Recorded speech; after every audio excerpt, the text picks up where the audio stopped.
Endi bizga ko'radigan bo'limimiz podelиться bu ulashish bo'limi. Bu bo'limi bilan уже ishlamasak ham kerak mana. Bizlarga kerakmaydi. Bu отправить desak hozir bossagina misol uchun bir faylni tanlab отправить ni bossak, navlarga yuborib bering dedi Telegramdanmi, bunda Telegram mo'y telefonga yuborib bering dedi. Telegram yo Outlookdanmi shuning nalari chiqadi. Biz bu bo'lim bilan ishlaymiz o'zi. Bu ziplash, bu arxivlash, ziplash. Keyin отдельные люди bu podelиться alohida nimalarga yuborish, dostуп ochilmaydigan qilish, keyin xavfsizlikni qo'shimcha sozlamalari. Bu bo'lim bilan o'zi kam ishlaymiz podelиться. Bizlarga asosiy bu yerda vid bo'limi kerak. Vid bo'limini bir ko'rib chiqamiz hozir mana menyularini. Endi bu oblast navigatsiya desa bu yonib turibdi bu. Галочка berilgan. Mana hozir o'chirsam, shu chap tarafimiz bor, o'sha yer o'chib qoladi. Mana bossam o'sha o'chdi. Shuni yoqib qo'yish kerak. Mishkani har safar shu chap taraf bilan bosib kirib turibman. Bir marta bosib turibman masalan. Keyin pastdan развернуть до открытой папки. Bu degani ochiq papkaga deyin ochib berish ekan. Bu kerakmaydi bizlarga. Bo'lmasa hozir shunda buni ochib qo'ysak, bu yerda papkamiz ko'p bo'lsa, pastga qarab tushib ketaveradi bu. Shunday turgani ma'qul bizlarga. Keyingisi отображать все папки. Hamma papkalarni ko'rsatib beradi hozir buni bossagina. Dim ko'payib ketadidan. Bu ham kerakmaydi bizlarga.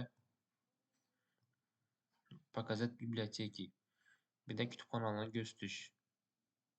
Bunday bibliotekalar. Bu ham kerakmaydi. Shunda bizada bu bor, mo'y kompyuterimizda video, dokument, изображение az bibliotekadan bo'lim ochilsa, yana shu narsa chiqadi. Qarang, o'zi birinchidan ham bo'lim bor.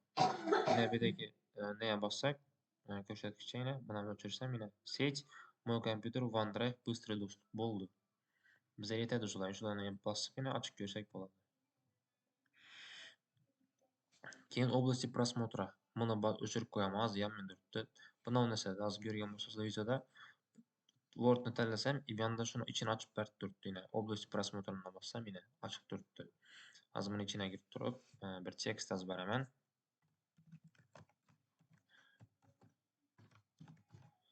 Keyin buni сохранить etaman. Keyin chiqib ketaman.